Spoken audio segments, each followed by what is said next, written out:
Hotel? Onde eu compro? Plataformas online? E como é que funcionam as estrelas? Então, pessoal, no vídeo de hoje eu vou ajudar vocês com essas respostas. Vou mostrar para vocês como é fácil entender a classificação dos hotéis para fazer um bom negócio antes de reservar ou comprar pela internet. E as avaliações das plataformas digitais, como é que os caras fazem? Será que elas são confiáveis? Varia muito o preço de uma para outra? Então, assunto super importante para quando a gente recomeçar a viajar, conforme a gente for sendo liberado, após as fases da vacinação que cada um de nós tivermos, certo? Vários grupos de pessoas já estão imunizados, então o ano promete. E com isso, tanto aqui no Brasil quanto lá fora, a partir do segundo semestre, a gente vai começar a ver as pessoas retomando suas viagens. Claro que mesmo os vacinados vão ter que fazer isso com muito cuidado, porque nem todo mundo está vacinado ainda, vão ter que seguir as orientações, mas o fato é que se já podemos começar a pensar em viajar num futuro próximo, melhor então entender como fazer um bom negócio na hospedagem, certo? O episódio hoje é sobre isso. Bora comigo!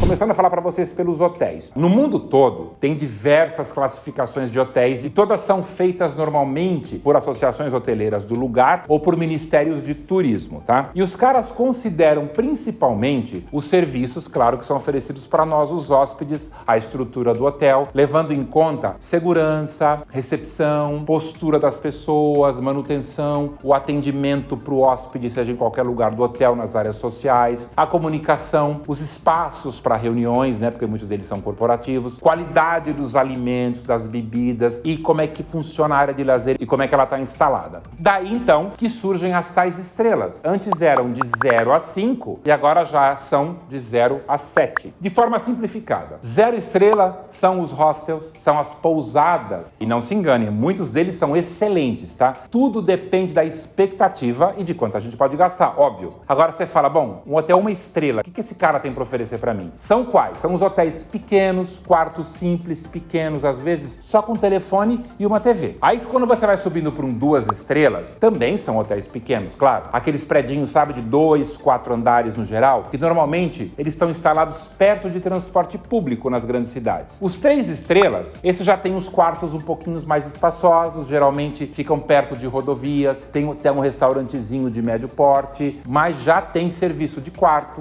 tem estacionamento com manobrista, academia, às vezes até piscina. A gente tem um montão desses excelentes aqui no Brasil. E um 4 estrelas, Esses são já os hotéis grandões, confortáveis, serviço de recepção, carregador de mala. Ficam geralmente em áreas estratégicas das cidades. Tem restaurante, café da manhã continental, serviço de quarto, estacionamento também com manobrista, academia e piscina. No Brasil, gente, tem muitos que são excelentes, que são ótimos. E outros que meio que pararam nos anos 80, que merecem uma reforma urgente. Então, sempre fiquem de olho quando vocês forem comprar um desses. E um 5 estrelas. Esse é aquele tipo de hotel alto nível, Tem em média, 3 restaurantes, serviço de quarto 24 horas, academias, às vezes mais de uma, estacionamentos com manobrista, áreas de lazer enormes com piscina, sauna, massagem, alguns com quadras esportivas, enfim. Normalmente os melhores são os das grandes redes, tá? Mas claro que tem ótimos hotéis 5 estrelas boutique nessa categoria, tanto aqui no Brasil quanto no mundo todo. Agora, e os 6 e os 7 estrelas? Esses são hotéis que são meio que o suprassumo do luxo, exclusivos e caros. E são para onde vão quem tem muito dinheiro e quer pagar por essa exclusividade, por se sentir mimado, de acordo aí com o que acha que merece,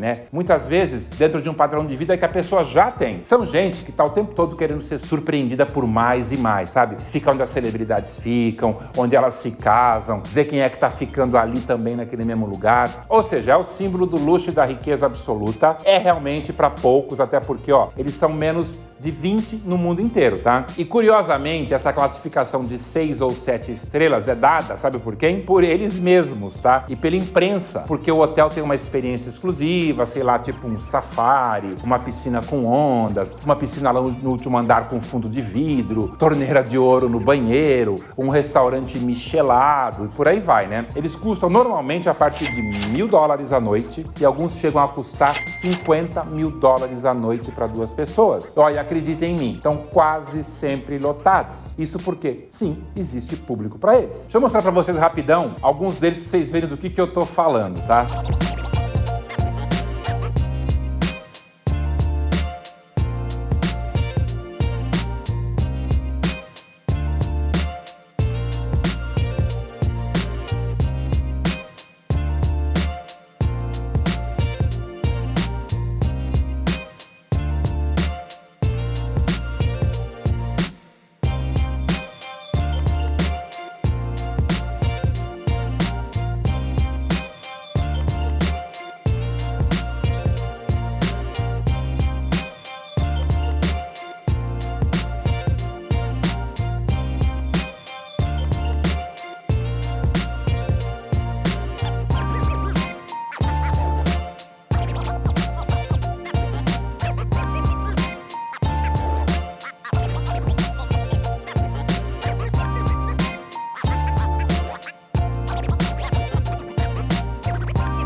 Ó, vocês notaram que no Brasil a gente tem dois, né? O St. Andrews em Gramado e tá para ser inaugurado ainda em 2021 o Rosewood São Paulo no Shopping Matarazzo, também vai ser um 6 estrelas. Fica ali pertinho da Paulista esse shopping, que também tem previsão de ser inaugurado em 2021. Era 2020, né? Mas como a gente pandemizou, os caras atrasaram também a inauguração. Pessoal, o canal aqui tem público de todas as classes sociais, tá? Então, ó, conta aqui embaixo pra mim quais foram suas melhores e piores experiências em hotéis durante uma viagem. Vamos conversando aqui, eu tô curioso pra saber. Uma novidade, não sei se vocês já sabem, caíram as estrelas aqui no Brasil, tá? Tudo isso que eu falei até agora é porque eu tô falando de mundo, tá? Trazendo pro Brasil, pouca gente sabe que desde 2019 o Ministério do Turismo acabou com a classificação dos nossos hotéis por estrela, através de um projeto-lei. A gente chega nos hotéis e ainda vai ver as plaquinhas das estrelas na parede ou na recepção, mas ó, elas não valem mais de nada, tá? De acordo com o relator do projeto, o próprio consumidor já se encarrega da tarefa de classificar os prestadores de serviços turísticos por meio das plataformas digitais. Vocês acham disso? Comenta aqui comigo também. Você chega no hotel, tem uma estrela, mas tem 5, tem 4, tem 3, tem 2, mas aquilo não vale mais nada. Quem tá controlando? E o que muda isso pros hoteleiros? Não muda nada, né? Plataformas online, então, né? Vamos falar nesse segundo assunto que eu comentei no começo do vídeo, que é um assunto super importante, porque tem muita gente comprando hotel pela internet. Gente, desde que começaram a surgir as plataformas de reserva de hotel diretamente pra gente, consumidor final, algumas delas, né? Vocês devem conhecer os nomes. Expedia.com, que, ó,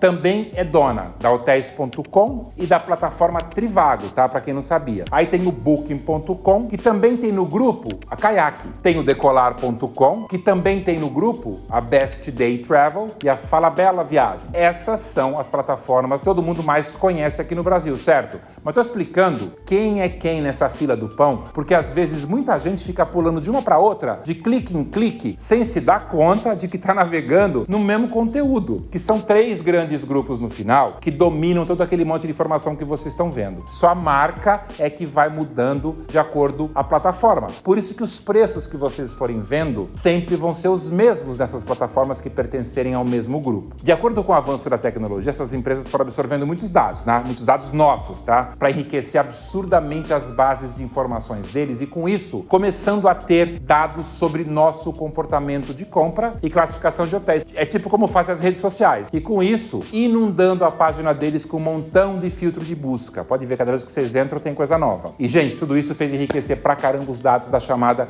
indústria da hospitalidade. E, claro, a classificação por estrelas virou meio que relevante, como disse o relator daquele projeto que eu comentei. E, ó, eu considero realmente de tirar o chapéu pros caras, e quem ganha sabe quem são? Somos nós. Por quê? Porque são reviews super valiosos que são colocados ali. E sabiam que só as pessoas que compraram nessas plataformas e realmente se hospedaram são quem podem avaliar, porque eles recebem um link quando voltam de viagem para fazer a avaliação. Posso afirmar para vocês, gente, que dessas que eu comentei, os reviews são 100% confiáveis. Falando isso por quê? Todas elas têm esquemas de cibersegurança, identificação de fraudes. Por isso, quando vocês forem ler, leiam dessas plataformas, porque outras menores ou desconhecidas podem ter meio que avaliações fakes ali, tá? Para dizer que tem mais avaliação. Ó, outra coisa bacana, além dos reviews escritos, só a Booking.com, por exemplo, tem mais de 15 milhões de fotos de hóspedes que são bem diferentes daquelas fotos produzidas pelos hotéis que foram feitas normalmente quando eles foram inaugurados, e sabe-se lá quando foi isso, né? E as outras plataformas, idem, tá? Milhões de fotos atuais e reais. Então, fica a dica. Sempre clica na opção foto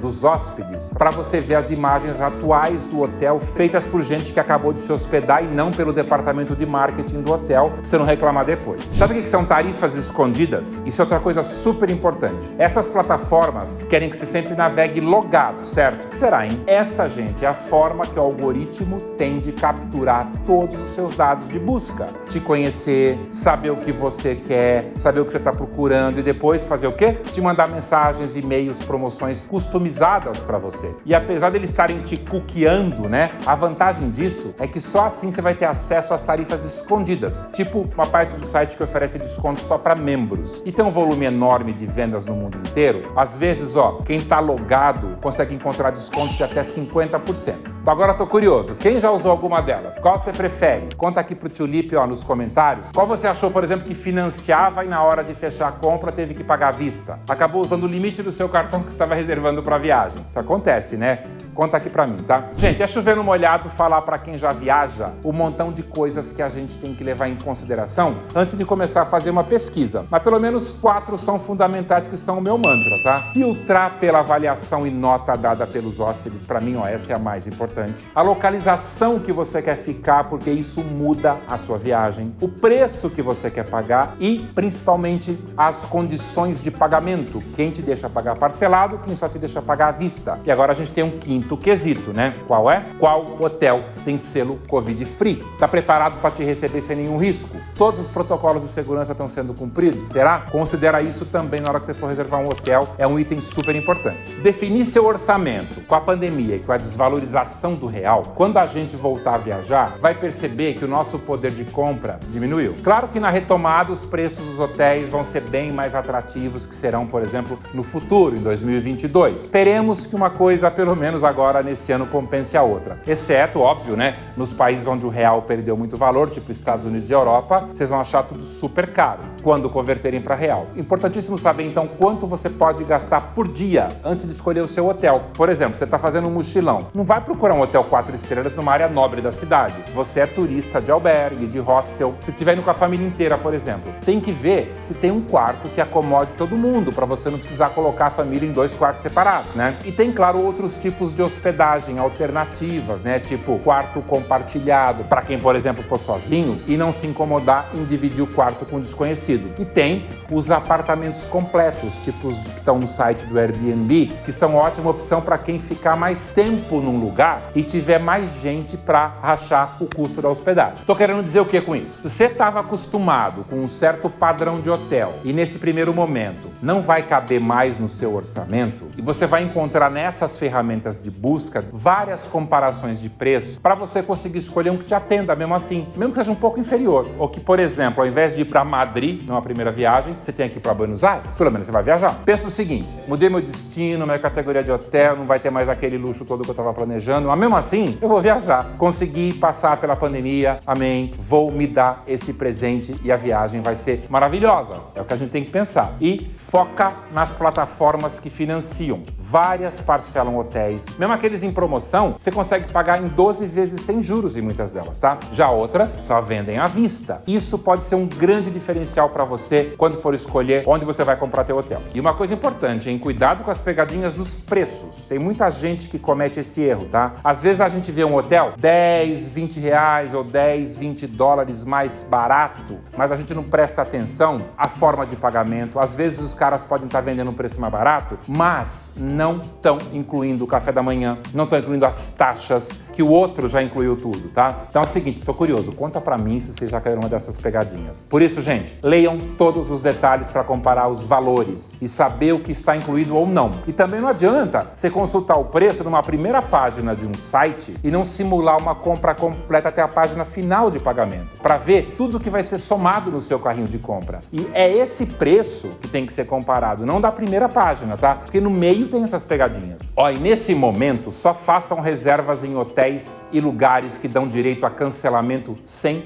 multa. Vai que acontece algo com você ou com a pandemia e você não pode mais ir. É importante que você possa cancelar e receber teu dinheiro de volta. Gente, na sequência desse vídeo, tô deixando aqui para vocês assistirem mais 3 vídeos que dá para considerar meio que como continuação desse, tá? O primeiro eu falo sobre como reservar hotel na internet, mas assim, ó, dando bastante detalhe dessas plataformas e o passo a passo do processo de reserva, ali com os pulos dos gatos para vocês economizarem. Já no segundo vídeo, eu falo sobre como encontrar passagens aéreas baratas, porque você não vai comprar só hotel, certo? E ali tem alguns truques, ó, que eu garanto que vão mudar a sua vida na hora de comprar passagem aérea. E no terceiro, eu explico como a gente consegue fazer um bom negócio na hora que for alugar um carro, seja aqui no Brasil ou no exterior. Muita gente está fazendo isso errado. Ou seja, pessoal, pacotão completo para quem já está começando a se programar para o pós-pandemia. Até porque, ó, já tem muita gente recebendo a segunda dose e já vai poder colocar o pezinho na estrada antes de muito de nós, de mim, por exemplo. Gente, obrigado. Semana que vem eu volto com mais vídeos para vocês. Fui, tchau, se cuidem.